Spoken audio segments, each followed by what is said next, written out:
Subhanallah wa bihamdi kan? Dah lupa ke? Ingat dah hafal tak? Baca-baca.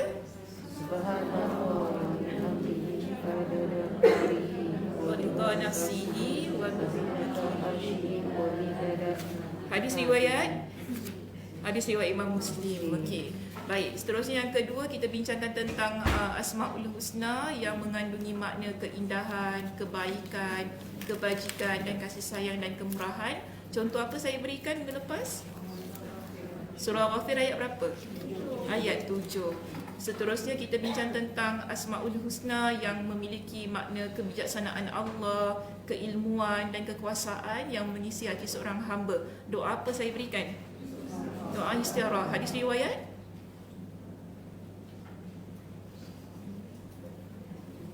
Jangan main bantai Muslim ya. Hadis riwayat. Hadis riwayat siapa? Liza, riwayat siapa Liza? Nota banyak aku saya nampak.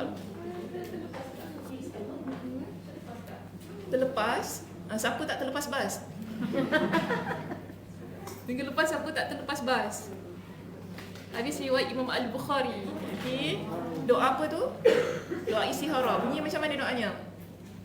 Allahumma Kak Zah sila. Belum hafal lagi? Kak Ram? Tak hafal? Ya Allah. Allahumma inni as'aluka bi'ilmik kan? Betul tak? In kunta ta'lam anna hazal am khairan li fi dini wa ma'ashi wa akibatil amr. Doanya. Oh tak apalah, banyak sangat nanti hafal lah ya. Kalau tak nanti tak masuk pengajian yang baru, semua lagi ulang. Okey, seterusnya yang keempat kita ada Asmaul Husna berkaitan dengan pengetahuan, keahlian, penglihatan dan pengawasan serta persaksian Allah. Contoh apa saya berikan? Doa bismillahilladzi la yadurru ma'asmihi syai'un fil ardi wala fis sama' wa huwas sami'ul alim. Hadis riwayat? Hadis riwayat Abu Daud. Okey, hadis riwayat Abu Daud. Seterusnya yang kelima, tentang kekayaan dan kelemah lembutan mengisi hati seorang hamba. Doa apa saya berikan? Doa kesedihan. Bunyinya macam mana doanya?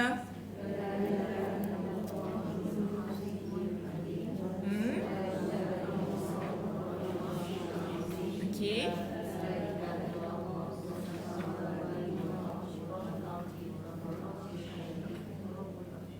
Rabbul Arsyid. Kak Zah hafal? Lupa. Tak apa, jangan takut Kak Zah. Asal tengok muka saya macam takut gitu. Ya Allah, ya Tuhanku. Okey, hadis riwayat apa Kak Syah? Oh, tak cantik. Cikgu Maria asal duduk belakang Cikgu Maria? Belakang. Hadis riwayat apa Cikgu Maria? Ha? Ibn Abbas? No. Itu perawi. Hadis riwayat apa? Betul. Okey. Diri. Siapa salah berdiri? Tak ada lagu raw je. Okey, jadi itulah pemaparan yang kita bincangkannya pada minggu lepas yang dikatakan bahawa dibahagikan kepada dua bentuk. Apakah dua bentuk tersebut? Muka surat 21. Pertama, mengenal Allah berdasarkan pengakuan. Jadi ini kita panggil sebagai bentuk yang pertama, yang mana dilakukan oleh semua orang, baik orang yang baik maupun buruk, baik orang yang taat maupun orang yang dia melakukan kemaksiatan. Jadi pada bentuk yang pertama ni tentang ma'rifatullah berkaitan dengan Asmaul Husna itu tadi, semua orang memilikinya. Bermakna pengakuan. Kita semua mengaku bahawa kita mengenal Allah. Betul tak? Ada tak tiba-tiba orang kata, tak, aku tak kenal Allah? Berani cakap gitu? Tak berani. Orang yang melakukan kemaksiatan pun dia akan kata, saya kenal Allah. Allah tu satu, esa, kan maha memiliki segala-galanya. Semua orang mengaku tentang hal itu. Sebab tu tadi dia kata, tak kira siapa pun. tentang pengakuan ini, sama ada dia ahli maksiat, dia buat dosa, dia ada pahala kan, dia adalah orang yang taat kepada Allah, mereka semua mengaku bahawa mengenal Allah Subhanahu Wa Taala. Jadi kita juga ada bentuk yang kedua di samping yang pertama, iaitu mengenal Allah hingga menjadikan pelakunya merasai malu hanya kepada Allah. Okay, bila kita masuk pada yang kedua, peringkat kedua di sini, kita panggil dia sebagai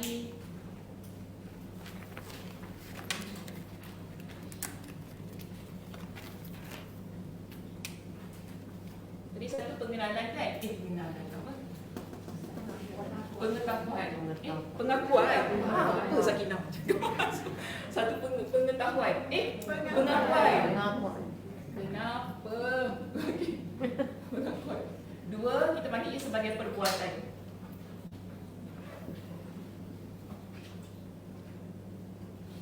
Iaitu mengaku mengenal Allah. Pertama, kita mengaku kita mengenal Allah. Kedua, daripada pengakuan tersebut akhirnya ianya menjadi perbuatan. Sebab pengakuan ia mesti diikuti dengan perbuatan. Sebab tu tadi dia kata orang yang ada bentuk yang kedua, pengenalan tu kan pada Allah, ma'rifatullah ni,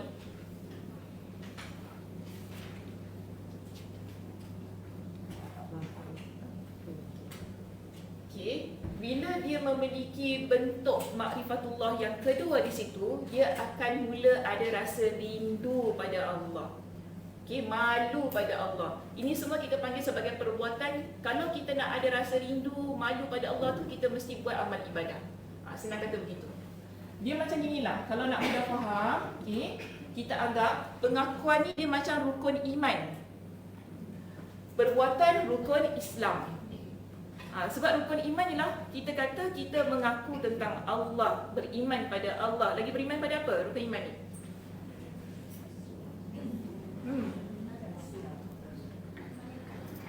Rukun iman beriman pada apa Cik Ana?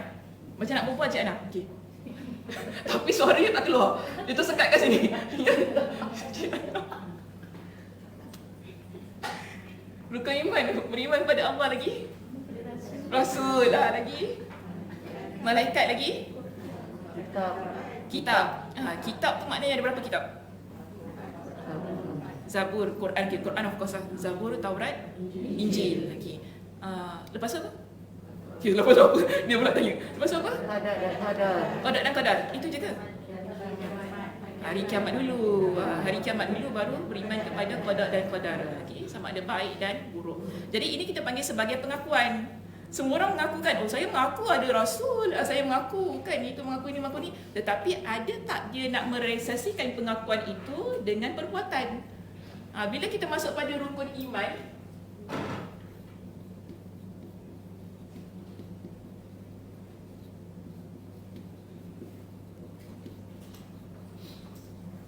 bila kita masuk pada rukun Islam, inilah yang kita panggil sebagai menguji tahap pengakuan kita tu tadi. Kita nak solat tak? Sebab ni amal perbuatan. Padahal kita dah mengakukan, saya beriman kepada Allah. Okey, kalau beriman kepada Allah, apa buktinya? Begitu kan? Buktinya perlu solat. Bukan Islam kita apa? Solat, puasa di bulan Ramadan sedekah, bayar zakat lagi, haji, bagi yang mampu. 4 je. Mengucap kalimah syahadat. Astaghfirullahalazim. Mengucap kalimah syahadat yang pertama kan? Yang pertama.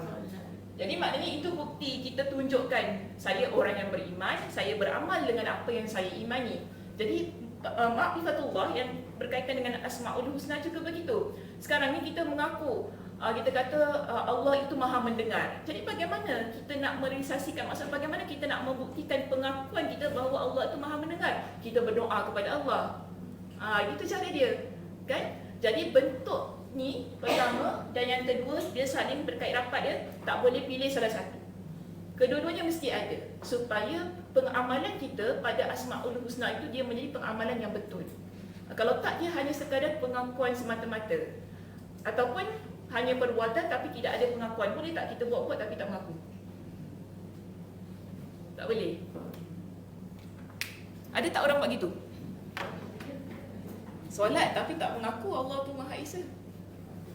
Puasa tapi tak beriman pada Allah. Ada?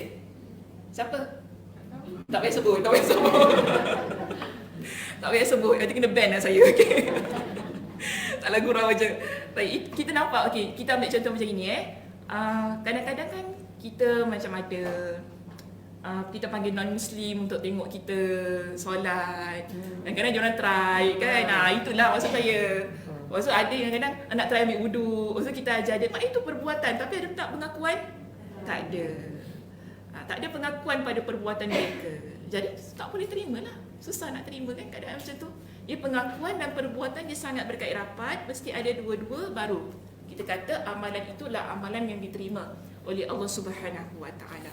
Sebab tu tadi dia kata begini, mengenal Allah hingga menjadikan pelakunya rasa malu hanya kepada Allah. Ni bila dia dah mula melaksanakan ketaatan lah. Kalau kita tak buat apa-apa ketaatan, kita tak ada rasa malu pada Allah. Dia hanya sekadar pada pengakuan. Kemudian sangat mencintai Allah, menggantungkan hati hanya kepada Allah dan merindukan perjumpaan dengan Allah. Rasa takut hanya kepada Allah. Kemudian dia kata kembali kepada Allah, selalu rasa nyaman pada saat berada di dekat Allah dan menghindari makhluk untuk mendekatkan diri kepada Allah. Macam mana tu menghindari makhluk untuk mendekatkan diri kepada Allah?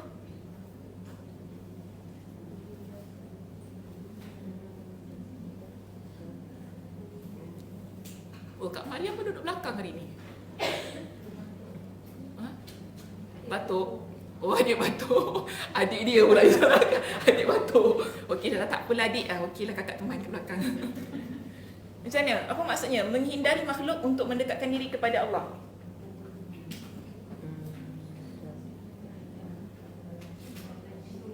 Macam mana kakak? Tak tahu. Kita menghindari diri kita daripada makhluk untuk apa tadi? Mendekatkan diri kepada Allah. Bagaimana tu? Kalau Maksudnya maksudnya katakan kalau dia azan dah bunyi tu, kita apa yang ada kita terus siap diri tu salat. kalau azan dah bunyi terus tinggalkan perkara-perkara lain terus solat. Itu kita kata menghindari makhluk Tak kisahlah budak nangis kau. Macam tu.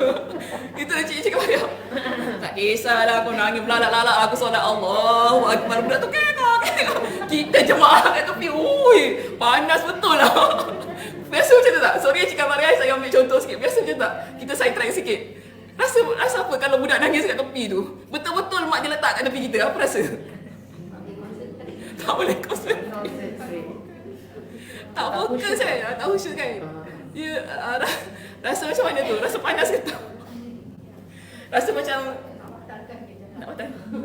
Tak, macam ni. Kalau mak dia tak angkat, awak angkat budak tu. Yelah, kita batalkan solat kita angkat budak tu, kita solat dengan budak tu sekali. Okey? Mungkin mak dia tak faham.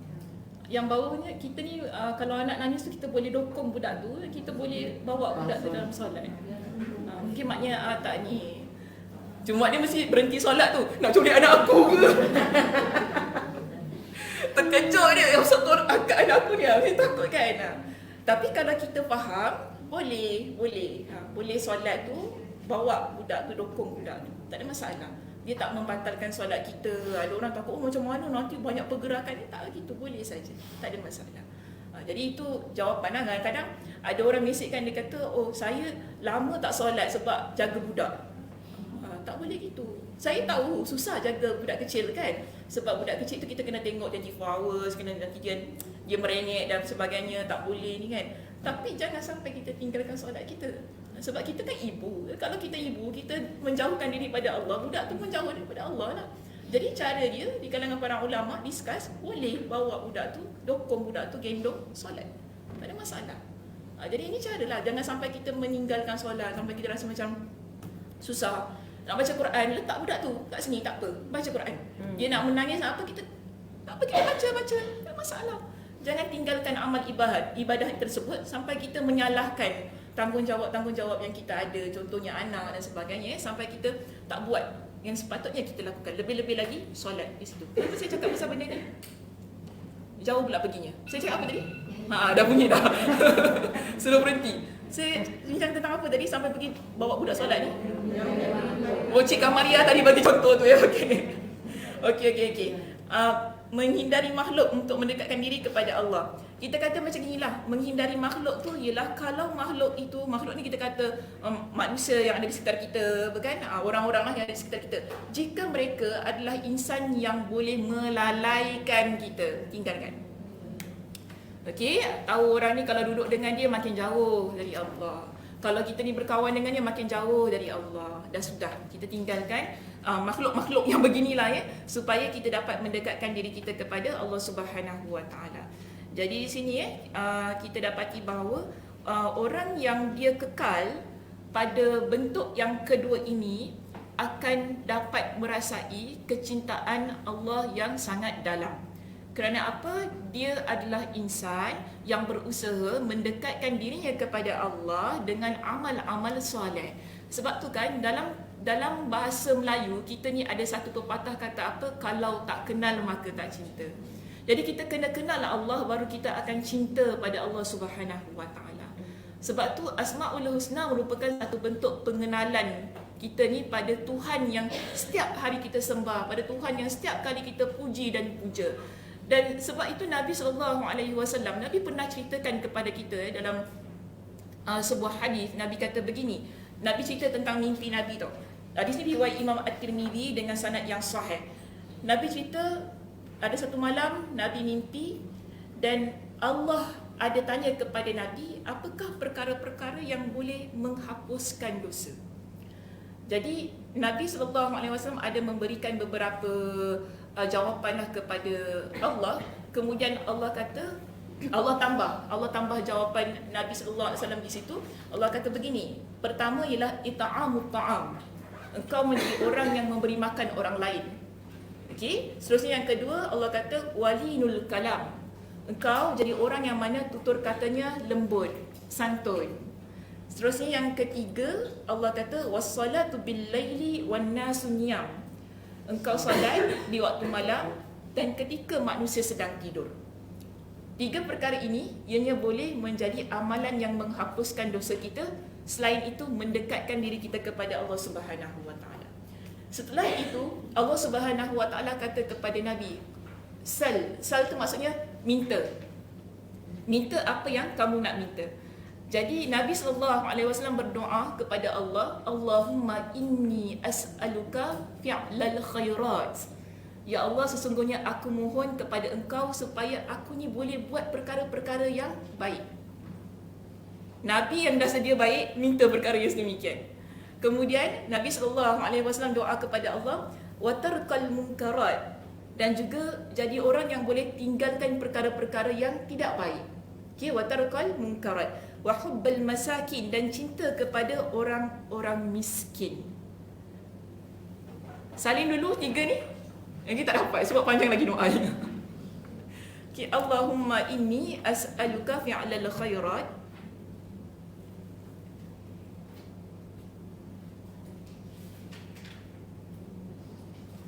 wa tarkal munkarat wa hubbal masakin. Ke ada yang dah hafal dah?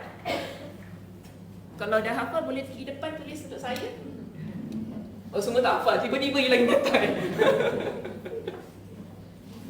Tiba-tiba hilang ingatan, tak hafal lah susah.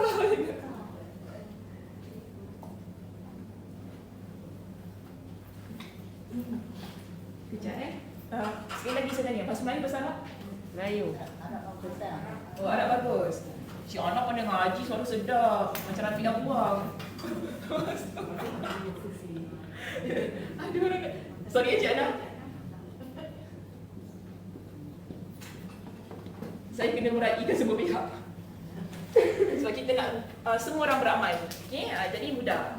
Cik Ana nanti saya tuliskan bahasa Arab Bahasa Arab baik. Saya suruh Liza. Nanti WhatsApp dekat Cik Ana. Allahumma inni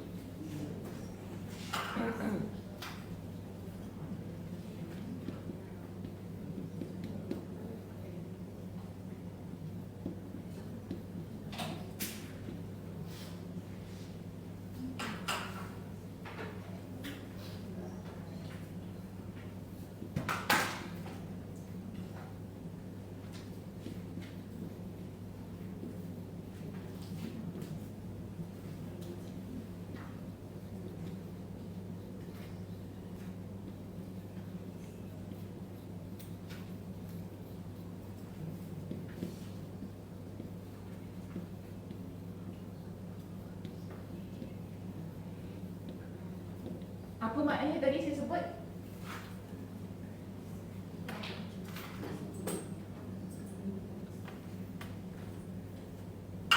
Allahumma inni, ya Allah, sesungguhnya aku memohon fi'lal khairat. Satu. Apa makna dia? Perbuatan-perbuatan yang baik. Kedua, wa tarkal munkarat, meninggalkan perbuatan-perbuatan yang mungkar. Tiga, wa hubbal masakin, cinta kepada orang miskin. Kenapa perlu cinta pada orang miskin? Tak kenal maka tak cinta. Kenapa perlu cinta pada orang miskin? Penting ke cinta orang miskin? Penting. Kenapa? Jawab. Bagi jawapan. Yalah, sebab dia susah kan. Jadi kita Sebab dia orang susah. Oh, rasa simpati. Memberi kita satu keinsafan. Memberi satu keinsafan. Adakah ia semata-mata simpati dan insaf? Atau ada perkara lain? Kak Noh nak cakap apa Kak Noh? Macam fikir-fikir. Okey. Kebanyakan yang masuk syurga tu orang-orang yang miskin. Oh, kebanyakan masuk syurga orang-orang miskin. Semua kita jadi miskin. Tak adalah. Betul-betul. Tapi betul apa yang Kak Noh kata. Sebab apa kurang dia penghisabannya agak mudah kan, tak ada benda yang nak dihisap kan. Jadi macam kita makin banyak harta, banyak benda nak hisap kan. Ada ni duit CPF lagi kan, macam-macam kan, Medishield, Medisave, semua benda-benda macam ni kan. Itu tak lagi kalau ambil apa-apa insurans semua nak kena hisap tu. Jadi apa yang kita tinggalkan daripada satu harta, Allah Subhanahu Wa Taala akan hisap. Jadi orang miskin ni dia tak tinggalkan banyak harta tu. Itu yang memudahkan urusan dia masuk terus ke dalam syurga Allah. Lagi-lagi dengan keadaan dia yang sabar kan, dengan ujian Allah pada dia. Jadi gini ya, Nabi ada ingatkan kepada kita, orang yang miskin bukanlah orang yang meminta-minta. Orang yang miskin sebenar-benarnya ialah dia susah tapi dia tak meminta. Itu adalah orang yang miskin sebenar-benarnya. Kerana apa? Dia ada air muka. Kan? Dia tahu bahawa meminta-minta ni adalah amalan yang dilarang dalam agama kita. Jadi tak boleh meminta-minta. Melainkan di sana ada keperluan yang sangat-sangat, barulah dibenarkan dengan syarat-syarat yang tertentu. Jadi di sini pentingnya, dia bukan hanya tentang simpati, bukan hanya tentang insaf, bukan hanya kerana orang miskin ini ialah mereka yang banyak ataupun ramai dalam syurga, tetapi ialah menerusi orang-orang miskin kita dapat beramal ibadah. Bila kita bantu, kita berikan sedekah, kan? Kita berikan mereka dengan support. Ini semua ialah peluang untuk kita jadi orang yang memperpanjangkan amal ibadah kita. Sehingga amal ibadah kita tu bukan hanya semata-mata berada di atas tikar sembahyang lah ataupun sejadah, tetapi ianya capai kepada orang yang ada di sekitar kita. Okey, baik. Seterusnya dalam doa ini Nabi sallallahu alaihi wasallam minta wa antaghfirali wa tarhamani. Wa antaghfirali wa tarhamani.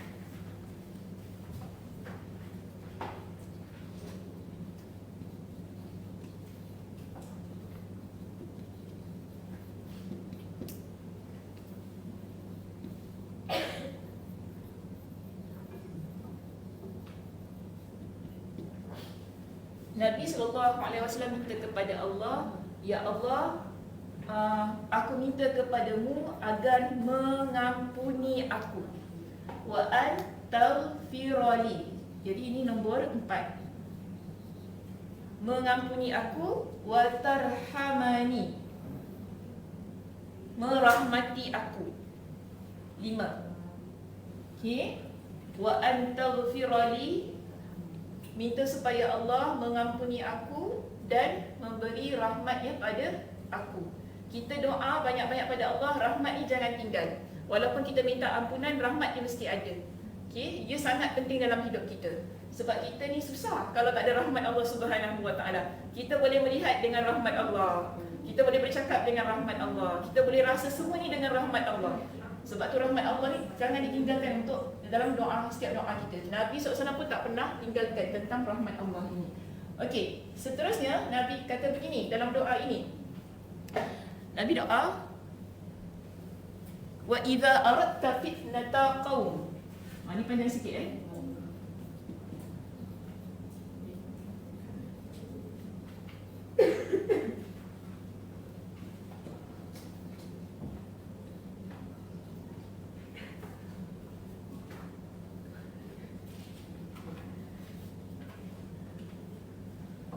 wa idza aradta fitnata qaum fatawaffani qaumin fatawaffani ghaira fatawaffani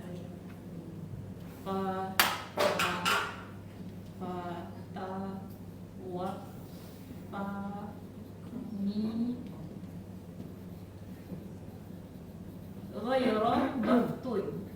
Ya Allah, jika sekiranya Engkau ingin mencampakkan fitnah kepada satu kaum, maka matikanlah aku dalam keadaan yang tidak terkena dengan fitnah itu.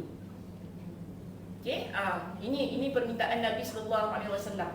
Ya Allah, jika sekiranya Engkau kehendaki memberikan satu fitnah. Fitnah ni kita musibah, ujian, mungkinlah wabak ke apa-apa kan. Nabi kata, pada satu kaum, fatawaffani, maka matikanlah aku, wafatkanlah aku ghaira maftun. Ghaira maftun maksudnya dalam keadaan yang tak terkena pada musibah tersebut ataupun fitnah tersebut.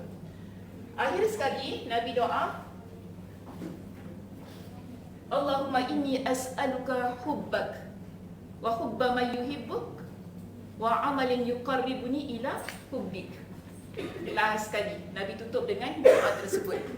Allahumma, Nabi kata, as'aluka hubbaka. Ya Allah, aku mohon cintamu.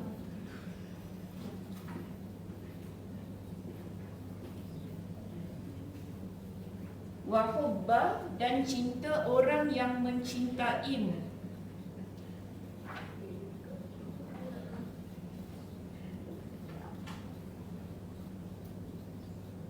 Wa amalin, doa ni biasa baca kan?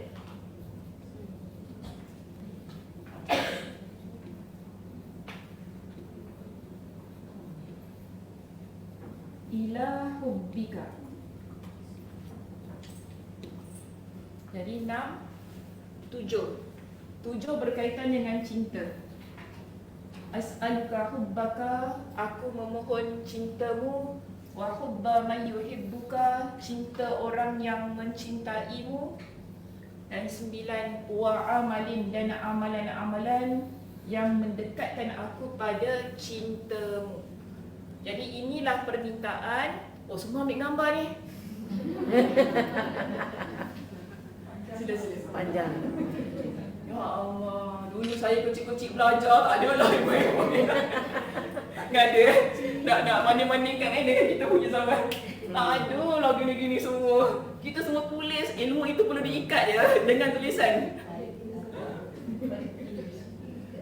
Allahumma inni as'aluka fi'lal khairat. Ini doa yang Nabi SAW minta direct terus pada Allah ketika dalam mimpi tersebutlah ya, yang tadi saya ceritakan. Hadis riwayat apa tadi saya sebut? At-Tirmizi. Sanadnya apa? Sahih.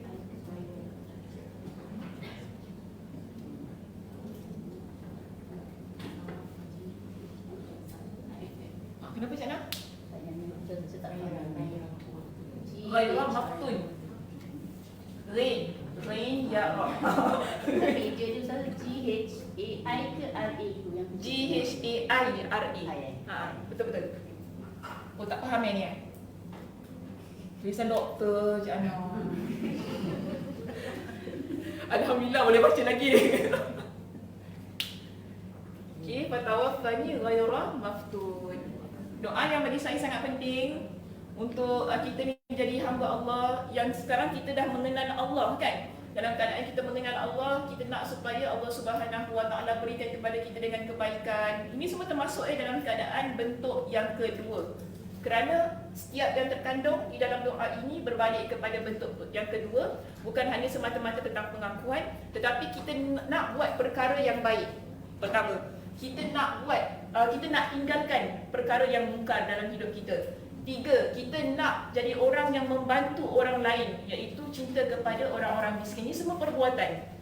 Kemudian kita minta kepada Allah keampunan, rahmat. Dia masuk pada perbuatan. Sebab dalam hidup kita ada buat kesilapan. Kita tak lepas daripada salah, silap. Kita nak Allah Subhanahu Wa Taala ampuni kita. Kita nak Allah Subhanahu Wa Taala berikan rahmatnya dalam setiap apa yang kita buat dalam hidup kita. Kemudian wa idza aradta fitnata qaumin, ini berkaitan dengan hal sekeliling kita. Sebab kita tak tahu apa musibah, apa fitnah yang Allah Subhanahu Wa Taala akan timpakan pada keluarga kita, pada diri kita contohnya, pada mungkin dunia ni lah, tak tahu. Mungkin ada fitnah yang sangat dahsyat yang kita sendiri tak mampu untuk berhadapan dengan fitnah tersebut. Kan? Jadi kita minta supaya kita tak dimatikan dalam keadaan yang terkena fitnah yang dahsyat itu. Dan seterusnya yang ke-7, 8, 9 berkaitan kita dan cinta Allah. Sebab tadi kita kata orang yang dia memberikan pengakuan tentang ma'rifatullah, kedua kemudian dia ni ada perbuatannya, kesemua ini akan membentuk kecintaan yang sangat dalam terhadap Allah Subhanahu Wa Taala. Sebab tu kita masih lagi meminta. Ingat ya, kita sifat sebagai seorang hamba ni sifat kita meminta. Minta apa-apa saja. Jangan malu dengan Allah Subhanahu Wa Taala. Memang itu sifat kita yang Allah Subhanahu Wa Taala ciptakan. Jadi kita minta pada Allah, cinta Allah. Minta pada Allah supaya kita ni ada dengan orang yang mencintai Allah. Kerana apa? Kita nak jaga kecintaan kita pada Allah. Kita kalau dah cinta Allah tapi kita duduk dengan orang yang tak cinta Allah, apa jadi? Habis Kak Ina macam berbau. Jadi tak tahu pergi mana dah. Duduk dengan dia habis dah, cinta Allah pun hilang dah, tak ada. Sebab tu kita nak ada orang yang mencintai Allah dengan kita. Kemudian yang terakhir, kita buat amalan-amalan, perbuatan-perbuatan yang akan mendekatkan kita pada cinta Allah itu tadi. Okey, selesai.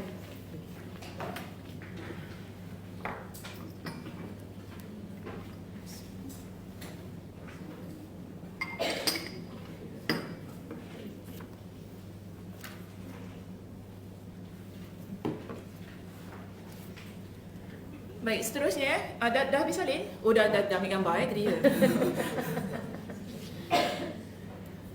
Boleh masuk terus perenggan seterusnya boleh okay. Ma'rifatullah ini merupakan sumber dari segala kebaikan. Jadi bila kita dah minta segala macam hal-hal yang berkaitan dengan mengenali Allah Subhanahu Wa Taala itu tadi, inilah sumber yang akan mendorong kita pada segala bentuk kebaikan ataupun keutamaan. Jadi kita ni kalau buat banyak perkara-perkara yang baik, amal soleh, baik dengan orang yang ada di sekitar kita, ini semua merupakan punca ataupun sumber kebaikan tu akan datang pada diri kita. Kan? Kita jangan rasa, macam mana saya kata gini kita kalau jadi orang yang sentiasa ada rasa nak membahagiakan orang lain, itu bagus tau. Jangan rasa rugi. Jangan punya rasa, alah asyik aku je nak belanja dia makan kan. Asyik aku je, asyik kita je. Asyik kita ni tak perlu. Kalau kita memang ada kelebihan, tak apalah, asyik kita pun. Sebab apa? Kita dapat pahala. Macam tu kan? Kita, asyik kita dia nak mengalah, asyik kita dia nak tu, asyik kita sudah tak apa, tak ada masalah. Ini dunia lah, di mana tempat ini dunia semua saja. Yang kekal adalah akhirat. So dalam keadaan-keadaan yang begini, bila kita sentiasa mendekatkan diri kita pada kebaikan, pada hal-hal ketaatan, tanpa mengira, tanpa ada perkataan asyik tu tadi kan, macam ni lagu dandut pula.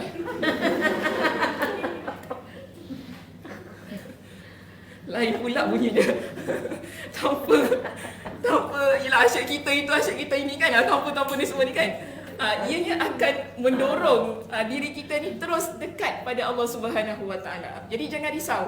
Okay, jangan risau tentang kebaikan-kebaikan yang kita buat. Yang penting, yang biasa saya ingatkan, jangan bosan jadi orang yang baik. Okay, jangan pernah jemu, jangan pernah bosan jadi orang yang sentiasa melakukan kebaikan, sentiasa memberi, sentiasa membahagiakan, sentiasa menggembirakan. InsyaAllah berkat doa orang yang kita bahagiakan tu, kita juga akan dapat kebahagiaan. Kita tak pernah tahu siapa ramai-ramai orang yang kita tolong yang mendoakan kita. Kan? Kita tak pernah tahu. Mungkin orang tu kita tolong walaupun benda yang kecil saja, tapi dia bangun malam tahajud tu dia selitkan nama kita, masya-Allah. Itu yang kita nak. Kan? Daripada orang sibuk-sibuk letak nama kita kat Facebook. Itu tak apalah, itu bagus jugalah kan. Tapi yang kita nak ialah doa tanpa putus tentang kebaikan-kebaikan itu tadi kan, agar Allah Subhanahu Wa Taala juga berikan pada diri kita tentang kebaikan-kebaikan tersebut. Jadi sini dia kata oleh kerana itulah metod yang disampaikan Al-Quran ketika mengajak manusia menuju kebenaran dan hidayah dan mengingatkan manusia untuk menjauh dari kehancuran dan kehinaan sebenarnya berdiri di atas landasan ma'rifatullah ini.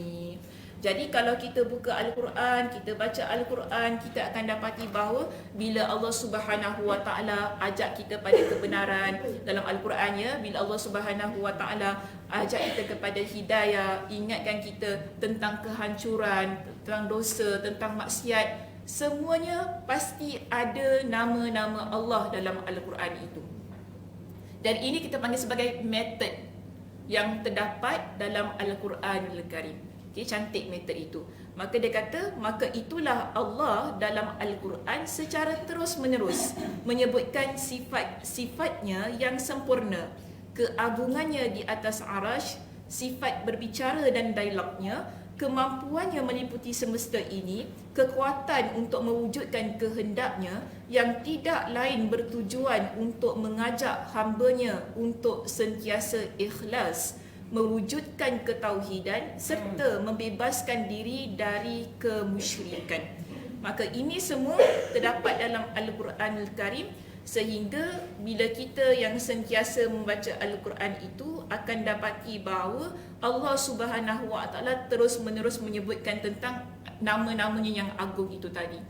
Jadi setiap ayat yang kita baca pasti ada nama-nama Allah Subhanahu Wa Taala. Baik, Allah Tabaraka wa Ta'ala mengkabarkan ke manusia sifat-sifatnya yang begitu sempurna beserta keagungannya agar sifat tersebut boleh memenuhi relung hati mereka sehingga mereka bersegera menjawab seruannya, berlumba-lumba untuk mentaatinya, bersaing agar sentiasa berada di dekatnya, tiada henti berzikir dan bersyukur kepadanya serta melakukan ibadah dengan sebaik mungkin. Maka ini kita panggil sebagai antara tujuan mengapa Asmaul Husna begitu banyak dalam Al-Quran, untuk memberikan motivasi bagi diri kita. Kan bila tadi kan kita baca Asmaul Husna itu, dia dah masuk dalam hati kita, dia akan menjadi satu motivasi diri yang tinggi untuk terus-terusan beramal soleh. Kita akan jadi orang yang tidak mudah kecewa dalam hidup. Kita akan jadi orang yang yakin pada Allah Subhanahu Wa Taala, pada janji Allah, pada perintah Allah, semuanya akan ada dalam hati kita. Tapi syaratnya mesti baca Quran dia tak boleh tinggalkan Quran. Kalau kita tinggalkan Al-Quran, tak dapat kita baca Asmaul Husna yang begitu banyak. Kerana semua itu terkandung dalam Al-Quranul Karim. Sebab itu dalam surah Yunus pada ayat yang ke-57, Allah Subhanahu Wa Taala berfirman tentang 4 fungsi Al-Quran bagi hati orang yang beriman. Okey, ataupun bagi diri orang yang beriman. Dalam surah Yunus pada ayat yang ke-57, Allah Subhanahu Wa Taala berfirman, Allah kata begini. Ni saya nak kuatkan statement dekat ni, dekat paragraf yang kita baru baca ni. Saya datangkan surah Yunus ayat yang ke-57. Allah Subhanahu Wa Taala berfirman, Allah kata, ya ayyuhan nas qad ja'atkum mau'izatun mir rabbikum. Wahai manusia, sesungguhnya telah datang kepada kamu dengan mau'izah daripada Tuhan kamu. Wa shifaa'un lima fis sudur wa hudaw wa rahmatan lil mu'minin. Ini kita panggil sebagai ayat Al-Quran, ataupun Al-Quran itulah satu kitab ni kan. Allah kata kepada manusia, Al-Quran ini datang kepada kalian dengan 4 perkara. Mau'izah, syifa, huda, rahmat. Yang terkandung dalam surah Yunus pada ayat yang ke-57 itu. Al-Quran ini datang sebagai peringatan, kemudian nasihat dan pengajaran dari Tuhan. Al-Quran ini datang sebagai syifa pada apa yang ada bagi hati kamu, dan ia sebagai petunjuk, huda dan juga rahmat. Imam At-Tabari dalam kitabnya Jami'ul Bayan fi Tafsir Al-Quran ketika mentafsirkan ayat ini memberikan makna bagi setiap satu 4 perkara itu tadi kan. Yang pertama mau'izah. Jadi apa yang boleh kita faham tentang Al-Quran ini sebagai mau'izah? Yang kita baca setiap hari, dia boleh jadi peringatan dan pengajaran bagi diri kita. Maka di sini Imam At-Tabari kata apa? Al-Quran dia jadi mau'izah, iaitu ia mengingatkan tentang seksa dan takut dengan janji Allah. Kita baca Al-Quran, dalam Al-Quran ni dia ada ayat tentang azab kan? Ada ayat tentang api neraka, tentang dosa. Semua ini dia akan buat kita jadi gerun. Ini merupakan peringatan agar kita jadi orang yang sentiasa nak buat baik, tinggalkan maksiat, jangan jadi orang yang dengki pada orang lain, jangan jadi orang yang buat perkara-perkara yang jahat. Jadi bila kita baca tentang azab, tentang dosa, tentang hal-hal yang sangat menggerunkan ini akan buat kita tinggalkan perkara dosa. Sebab tu Allah kata Al-Quran dia mau'izah, peringatan, nasihat bagi diri kita. Baik, seterusnya tadi kita ada apa? Syifa. Okey. Syifa ini Imam At-Tabari kata maksudnya ialah penawar hati dari kejahilan. Hati dia mesti ada ilmu. Kalau tak dia akan sesat. Hati pun boleh sesat ke Zahma? Boleh. Hati ni boleh sesat. Jangan ingatkan hati ni tak reti nak sesat. Hati kalau sesat masalah.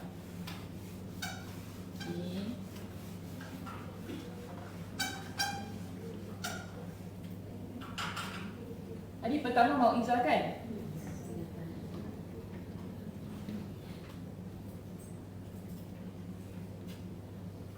Apa maknanya tadi?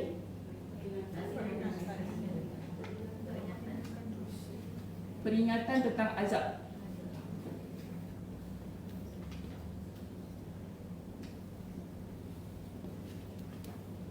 Dua tadi kita ada apa? Syifa. Syifa apa tadi? Penawar hati dari kejahilan. Dalam Al-Quran ni ada banyak ilmu kan? Kalau kita kaji dalam Al-Quran ni ada banyak ilmu sains. Sebelum kita belajar sains tu Allah Subhanahu Wa Taala dah beritahu dah pada kita tentang hujan yang turun, tentang bagaimana pembentukan janin dalam rahim. Ni semua Allah Subhanahu Wa Taala dah ceritakan dah sebelum saintis potong perut kita. Sebelum kita punya perut dia kena potong kan, dipotong, dibuat kajian macam mana, berapa bulan dan sebagainya, perkembangan janin itu semua Allah Subhanahu Wa Taala dah ceritakan. Jadi dalam Al-Quran ada banyak ilmu ataupun ada banyak manfaat daripada sudut kita panggil pengetahuan yang boleh menjadikan hati kita ni terang. Nampak mana yang betul, mana yang salah.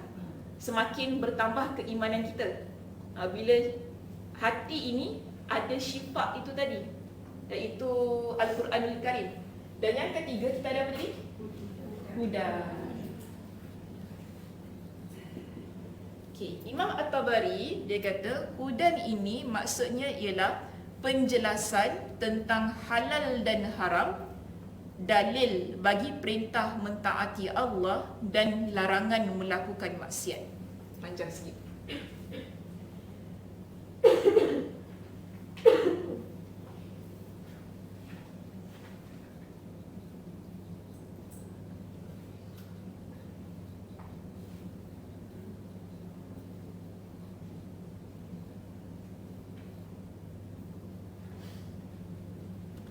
Tak muat dah, saya padam doa ni boleh? Boleh. Betul kan? Boleh, no Tak problem. menyesal No problem.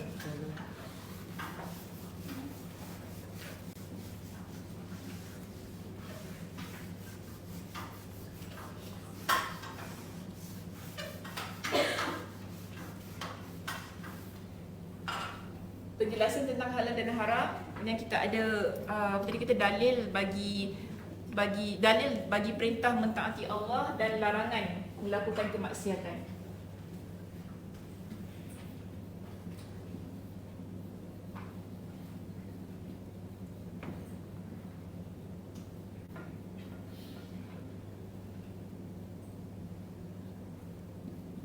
Pendekkan bahasanya dalil tentang perintah dan larangan Allah.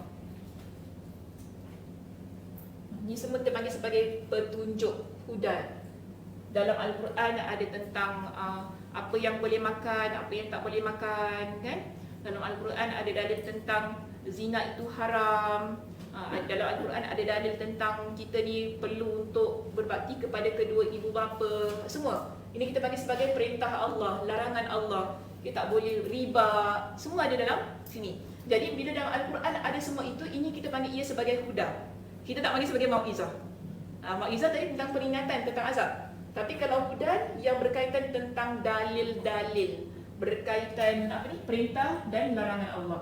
Seterusnya yang keempat apa tadi? Rahmat Allah. Kan mesti ada rahmat. Mesti ada rahmat. Cari suami nama Rahmat. So, tak saya gurau je. Marah je makcik-makcik kalau suami nama Rahmat. Aduh. Rahmat itu maksudnya Allah merahmati siapa, apa suka. Okey, Allah merahmati siapa yang dikehendakinya dengan Al-Quran. Keluarkan dari kesesatan kepada kebenaran dan selamatkan dari kebinasaan. Okey, so panjang penerangan tentang rahmat Allah di dalam Al-Quran. Maksudnya ialah bila kita kata Al-Quran ini berfungsi sebagai rahmat bagi orang yang beriman, ialah Allah Subhanahu Wa Taala merahmati siapa saja yang Allah kehendaki dengan Al-Quran, dan Allah akan keluarkan, maknanya dengan rahmat Allah itu Allah akan keluarkan kita daripada kesesatan, akan bawa kita kepada kebenaran. Kemudian Allah Subhanahu Wa Taala akan selamatkan kita dari kebinasaan. Semua ini kita panggil ia sebagai rahmat. Jadi Al-Quran yang kita baca, Al-Quran yang kita tadabbur setiap hari tanpa henti itu adalah fungsinya sangat penting bagi diri dan hati kita sebagai orang yang beriman kepada Allah Subhanahu Wa Taala.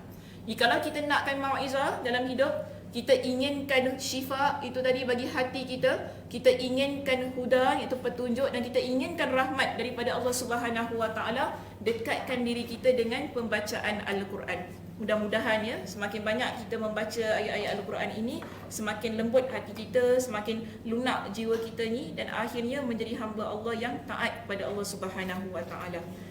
Okey, Allah juga menyebutkan sifat-sifatnya yang mengandung berita gembira, ancaman dan kecaman kepada manusia. Itu semua agar dapat memperkenalkan pada setiap hati mereka siapakah yang takut hanya kepadanya, mengharap dan kembali kepadanya dengan penuh rasa harap dan cemas. Allah juga menyebutkan sifatnya yang mulia dalam ayat yang mengandung hukum syariat, perintah dan larangan supaya manusia mengagungkan perintahnya dan melaksanakan syariatnya. Anda akan menemukan sedikit sekali ayat yang memuatkan tentang hukum syariat, kecuali di akhir ayat tersebut ditutup dengan penyebutan satu sifat, bahkan dua sifat Allah. Sifat Allah ini kadang-kadang disebutkan di awal, tengah atau akhir ayat. Kita berikan contoh di sini surah Al-Mujadilah ayat yang pertama. Siapa ada apps phone Al-Quran boleh buka, sebab saya nak lihat surah itu daripada ayat yang pertama hingga ayat yang keempat. Kita nak baca surah Al-Mujadilah bermula ayat yang pertama. Okey, sila buka dulu. Siapa yang ada apps Al-Quran? Al-Quran tak ada kat sini Tak ada kat sini. Wah, ada besarnya, ya Allah. Siapa nak Al-Quran? Cik Ana nak Quran? Nak buka? Tengok. Syekh Nizam. Okey. Baik, kita lihat ya ayat yang pertama dalam surah Al-Mujadilah yang dijadikan sebagai, kita panggil contoh untuk perbincangan kita pagi ini tentang Asmaul Husna. Allah Subhanahu wa taala berfirman, qad sami Allahu qaulal lati tujadiluka fi zawjiha wa tashtaki ila Allahi wallahu yasma'u tahawurakuma innallaha sami'un basir. Ada berapa nama Allah di situ?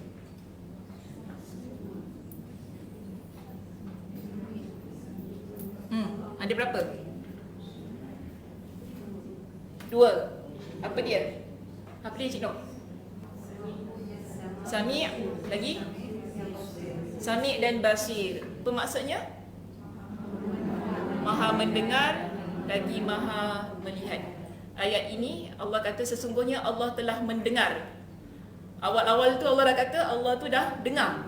Kan? Allah itu maha mendengar dan memperkenankan aduan perempuan yang bersoal jawab denganmu wahai Muhammad mengenai suaminya sambil dia berdoa merayu kepada Allah mengenai perkara yang menyusahkannya, sedang Allah sedia mendengar perbincangan kamu berdua. Dan Allah puji dirinya. Allah kata apa? Innallaha sami'un basir.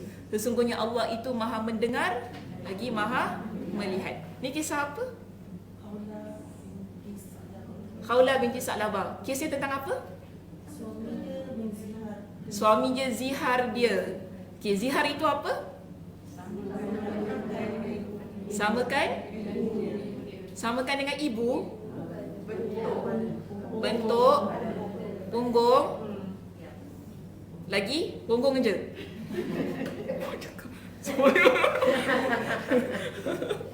Itu aja.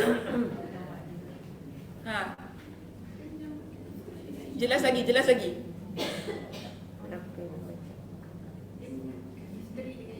Menyamakan isteri dengan ibu. Kata, muka awak sama lah macam muka mak saya. Nyaya awak. Muka awak sama macam muka mak saya. Pipi awak gebu macam pipi mak saya. Habis dia zihar semua orang. Macam mana? Menyamakan bentuk tubuh badan seksual isteri dengan ibu ataupun mahram adik kita kan. Yang tak boleh nikah tu kita samakan. Awak punya, maaf saya sebut, kita biar jelas saya belajar kemaluan awak sama macam adik perempuan saya. Pun tak boleh. Tak boleh. Pada zaman jahiliah, bila perkara ini berlaku, dah dianggap berlakulah perceraian. Pada zaman jahiliah, sebelum kedatangan Islam, bila seorang suami menyamakan tubuh badan isteri yang bahagian-bahagian seksual ni kan, maaf buah dada, punggung, kemaluan semua kan, bila dia buat gitu bermakna dia ceraikan isteri dia. Jadi ini merupakan kes yang pertama dalam Islam. Tak ada, bila datang Islam, ramai yang memeluk agama Islam, benda ni tak jadi. Bila pertama kali jadi pada Khawlah, kita tak ada hukum lagi kan waktu tu. Jadi dia datang jumpa dengan Nabi sebab dia takut ni dah bercerai ke apa. Kerana apa kisahnya macam ni? Khawlah ni dia kahwin dengan seorang lelaki bernama Aus ibn Samit. Jadi Aus ibn Samit ini dia adalah seorang lelaki tua yang sangat cranky. Cranky, suka marah-marah. Perangai dia macam tu. Sikit-sikit nak marah, sikit nak mengamuk kan. Jadi bila satu hari tu dia balik rumah, dia marah Khawlah. Dia kata, punggung kau sama macam punggung mak aku. Jadi itu terus dia keluar rumah, dia lepak dengan members dia. Bila dia lepak dengan members dia, balik tiba-tiba dia nak bersama dengan Khawlah. Jadi Khawlah ni marah lah. Tadi bukan main lagi dia cakap kita macam gitu kan. Sekarang nak pula dengan kita. Dia marah, dia tolak laki dia yang tua ni. Berlaku pergelutan dia dalam rumah ni. Ini dalam hadis riwayat Imam Ahmad ceritakan dengan panjang lebar. Saya tak datang dengan bahasa Arab ni lah, nanti panjang sangat. Jadi saya ceritakan gini, kita faham mafhum hadis ini. Dia kata, aku bergelut dengan Aus ni nak keluar rumah. Sebab apa? Dia mati-mati nakkan dia kan. Dan dia kata, aku takkan biarkan engkau sentuh aku, melainkan telah aku bawa perkara ini di hadapan Rasulullah. Dia kata gitu kepada suami dia. Dia lari, dia tolak suami dia. Sebab suami dia tua. Dia tolak suami dia tu kan. Dia tolak suami dia tu. Sial dah, jatuh suami dia. Bila dia jatuh, sebab tu yang kahwin dengan orang tua.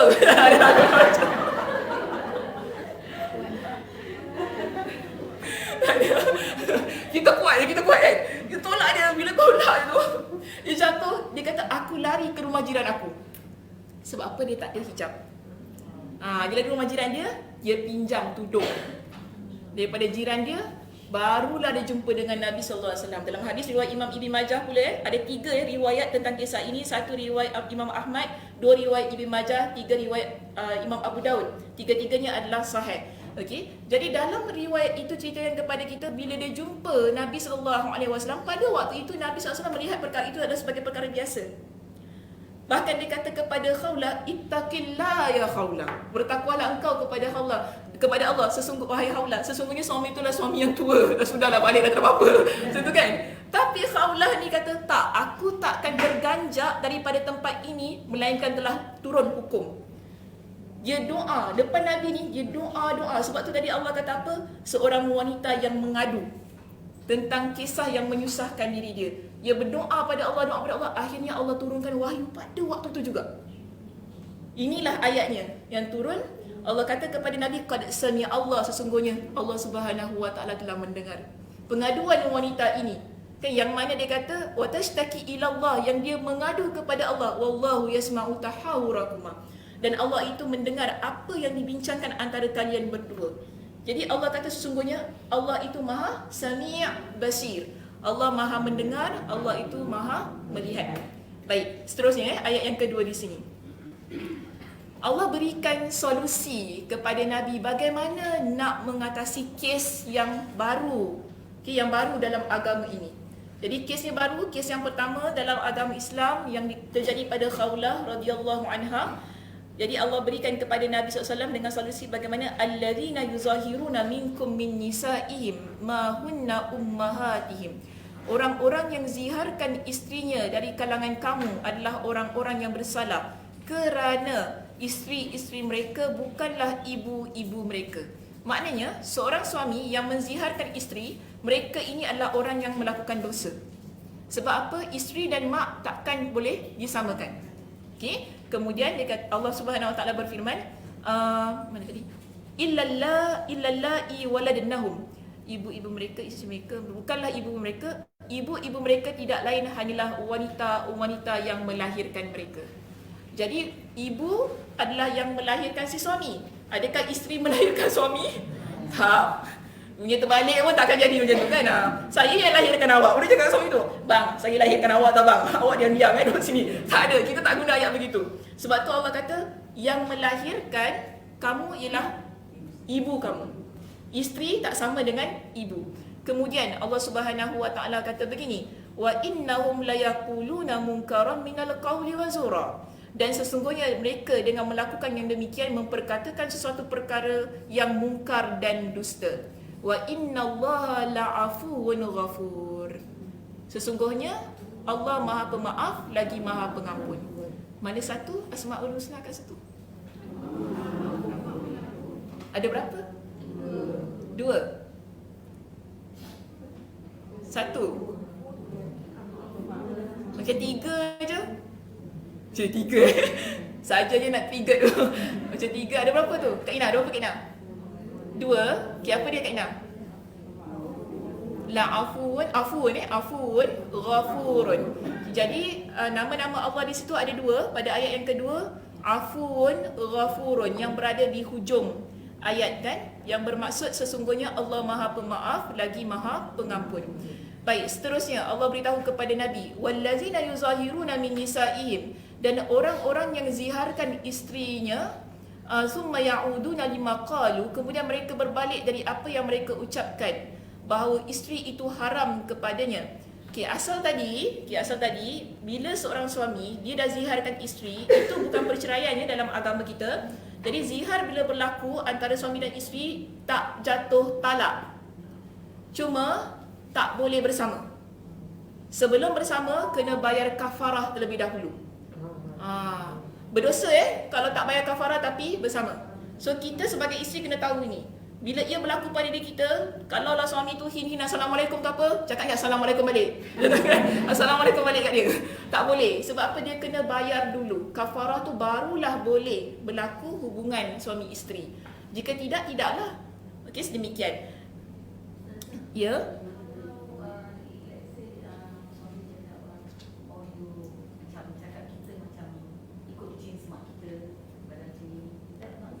Bukan. Dia kalau anggota seksual saja. Macam kemaluan, bawah dada, puting susu, kan sebut gini yang susu, dubur, faraj, ini bahagian-bahagian ni. Tapi kalau macam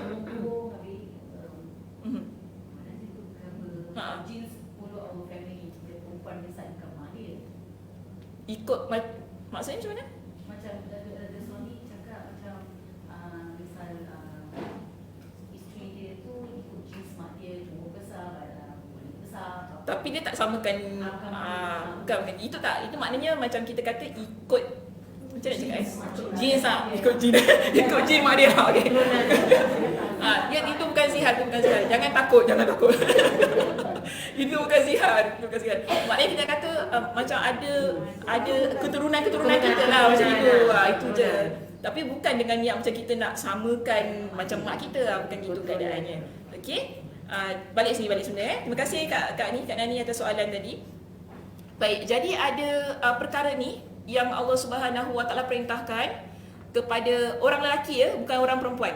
Suami tu yang perlu buat supaya terhapuslah hukum tersebut, akhirnya suami isteri boleh kembali bersama.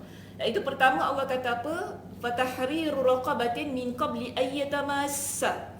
Hendaklah suami itu memerdekakan seorang hamba sebelum mereka berdua suami isteri bercampur, iaitu bersama. Dzalikum tu'azuna bihi. Dengan hukum yang demikian kamu diberi pengajaran.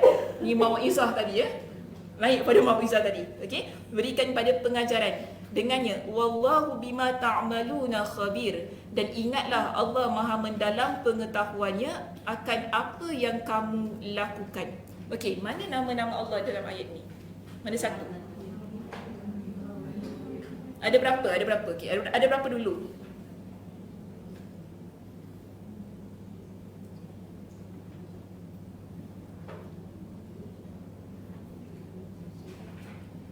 Satu ke dua? Satu. Apa dia?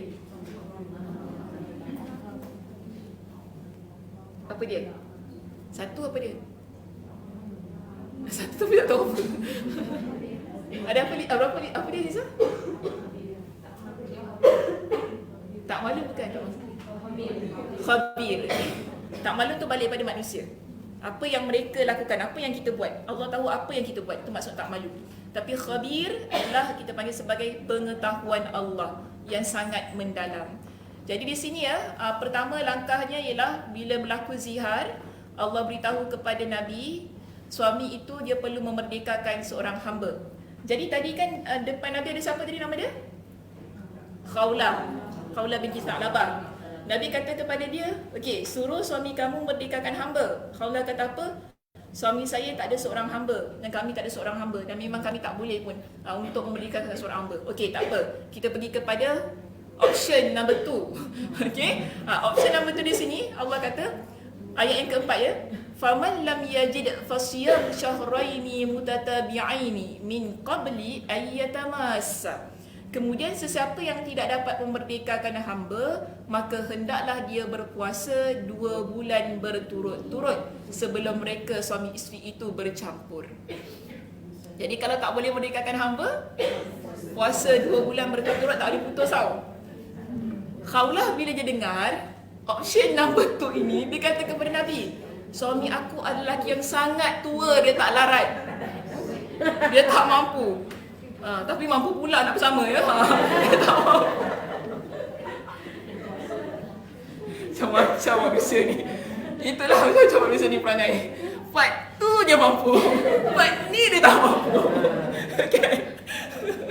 Part yang itu je mampu, part ni tak ada mampu pula. Okay, tak apalah. Sekali kata, wahai Rasulullah, suami aku adalah seorang lelaki yang sangat tua, jadi dia tak mampu. Maknanya kalau nak puasa tu boleh lah, tapi kalau 2 bulan berturut-turut tu mesti ada yang batal lah kan.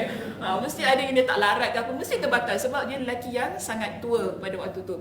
Jadi Nabi pun pergi kepada yang ketiga, sebagaimana yang Allah Subhanahu Wa Taala firmankan di ayat yang keempat ini dalam surah Al-Mujadilah. Allah kata faman lam yastati. Okey, siapa yang tak mampu untuk puasa 2 bulan berturut-turut, fa it'amu sittina miskina, maka hendaklah dia memberi makan 60 orang miskin. Dzalika litu'minu billahi wa rasuli. Ditetapkan hukum itu untuk membuktikan iman kamu kepada Allah dan Rasulnya. Wa tilka hududullah, dan itulah batas-batas hukum Allah. Walil kafirina azabun alim, dan bagi orang-orang yang kafir disediakan azab seksa yang tidak terperi sakitnya. Ada tak nama Allah kat sini?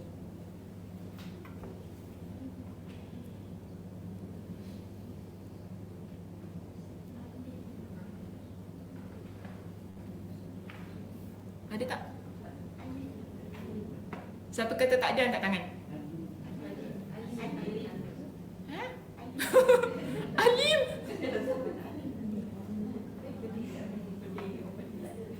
Pedih. Oh, pedih. Maknanya pedih. Ada tak ada? Ada tak? Tak ada. Confident. Tak ada. Okey, tak ada. Azabun alim tu balik pada orang kafir. Walil kafirina azabun alim. Bagi orang-orang yang kafir itu ialah azab yang sangat pedih. Bukan balik pada Allah. Kan? Itu azab untuk orang yang tak beriman lah kepada Allah Subhanahu Wa Taala. Jadi tadi yang ketiga, apa yang Nabi sarankan kepada Khawlah untuk suami dia buat? Puasa pula. Beri makan 60 orang miskin. Betul. Suami dia tak mampu. Dia kata ke kena haprak ya suami. Kak Ram, garam dia takut suami, ya Allah. Dah semua tak mampu, taunya itu aja. Subhanallah. Betul, dia kata, Khawlah kata kepada Nabi, suami saya adalah orang yang miskin. Dia tak mampu untuk beri makan 60 orang miskin tu. Sedangkan dia sendiri orang miskin. Apa yang Khawlah buat? Apa yang Nabi buat? Nabi kata, tak mengapa Khawlah, aku hadiahkan sekeranjang kurma, engkau berikan untuk suami kamu ni, beri makan orang miskin. Dan Khawlah kata apa? Wahai Rasulullah, aku juga ada kurma, maka aku akan bantu suami aku untuk gabungkan sekeranjang kurma ni kan. Dah ada 2 bakul kurma ni, bagi makan 60 orang miskin. Jadi settle isu dia. Nabi SAW puji Khawlah. Ahsanti, engkau adalah wanita yang baik. Suami dah buat gitu masih lagi ihsan. Kalau kita cakap boleh belah. Kalau kita tak ada maknanya, engkau buat hal, aku pula nak keluar duit. Kita macam gitu kan. Tapi Khawlah tak apalah, tak apa. Saya pun bantu juga. Bermakna ini. Bila kita dalam hal nak membatalkan zihar tu kan, boleh guna harta orang lain untuk bantu kita membatalkan zihar tersebut. Sebab tadi kita tak ada duit, sekarang nak buat macam mana? Tak apalah, pinjamlah siapa dulu kan untuk beri makan 60 orang miskin tu. Sebagaimana tadi contoh yang Nabi SAW tunjukkan. Nabi bantu Khawlah berikan sikit kurma, Khawlah pun sendiri dia ada kurma, dia pun berikan supaya suami dia terlepas daripada hukum tersebut. Jadi inilah yang disebutkanlah dalam contoh kita ni, terdapat nama-nama Allah Subhanahu Wa Taala di dalam ayat yang diturunkan, yang tadi pengarang kitab kata kita akan dapati dalam setiap ayat yang berkaitan dengan pensyariatan ada nama-nama Allah satu ataupun 2. Mungkin ia berada di tengah, di awal ayat, ataupun mungkin di tengah ayat, atau mungkin di akhir ayat. Sekarang ni semua dekat mana ayatnya? Akhir. Okay, nama-nama Allah tu berada di hujung setiap ayat tersebut. Melainkan ayat yang keempat tidak ada ya. Okey, baik, seterusnya kita tutup dengan pembacaan paragraf yang terakhir di sini. Allah Azza wa Jal menyebutkan sifatnya ketika ada orang bertanya kepada Rasulnya tentangnya. Tadi Allah sebutkan sifat Allah tu kan, bila ada orang tanya kepada Nabi tu, Khawlah datang tanya pada Nabi. Kemudian bila Allah Subhanahu Wa Taala berikan respon jawapan dengan turunnya ayat Al-Quran ini, Allah sebutkan sifatnya Maha mendengar, Maha melihat. Seterusnya di sini sifat Allah juga disebutkan manakala masyarakat bertanya kepada Rasul tentang hukum syariat. Seluruh hukum syariat yang berlaku di dunia bertujuan menegakkan asma' dan sifat Rabb. Bahkan ibadah solat kita pun tak boleh dilaksanakan jika tidak menyebut asma' dan sifat Allah. Setuju? Baca Al-Fatihah ada tak asma' Allah? Ada. Dalam Al-Fatihah tu kan, kita setiap hari baca dalam Al-Fatihah tu, semua mengandungi nama-nama Allah Subhanahu Wa Taala. Baik, seterusnya di sini, asma' dan sifat Allah ini merupakan inti dan roh dari solat. Penyebutan keduanya itu selalu mengiringi pelaksanaan solat, iaitu sejak takbiratul ihram. Takbiratul ihram ni apa? Allahu Akbar. Itu nama Allah kan? Allah Maha Besar. Jadi kita mula solat dengan takbiratul ihram, bermakna kita mula dengan Asmaul Husna. Nampak ya? Kemudian dia kata hinggalah kepada ucapan salam. Sesungguhnya ibadah solat diperintahkan oleh Allah untuk ditegakkan demi menjunjung asma' dan sifat Allah. Demikian pula yang berlaku pada pelaksanaan ibadah dan amal yang bertujuan untuk ketaatan dan pendekatan diri kepada Allah. Mengenal asma' dan sifat Allah termasuk fondasi kebahagiaan dan pintu segala kebaikan. Sesungguhnya taufik dan hidayah hanya ada dalam kekuasaan Allah. Wallahu a'lam bissawab. Okey? Semua okey? Apa pengajaran yang boleh kita ambil pada pagi ini daripada perbincangan kita yang pertama? Siapa nak berikan? Kak Ji, mana Kak Ji? Kak Ji senyap je. Okey, Kak Ji. Ada pengajaran Kak Ji pertama? Demi untuk mengenal Allah SWT, kita harus berbanyak membaca Al-Quran. Dalam Al-Quran itu ada asma Allah. Masya-Allah, tabarakallah. Okey. Kita nak lebih kenal Allah, kita nak lebih dekat pada Allah, perlu sentiasa mendekatkan diri pada Al-Quran kerana dalam Al-Quran itu sendiri mengandungi banyak nama-nama Allah Subhanahu Wa Taala. Baik, yang kedua,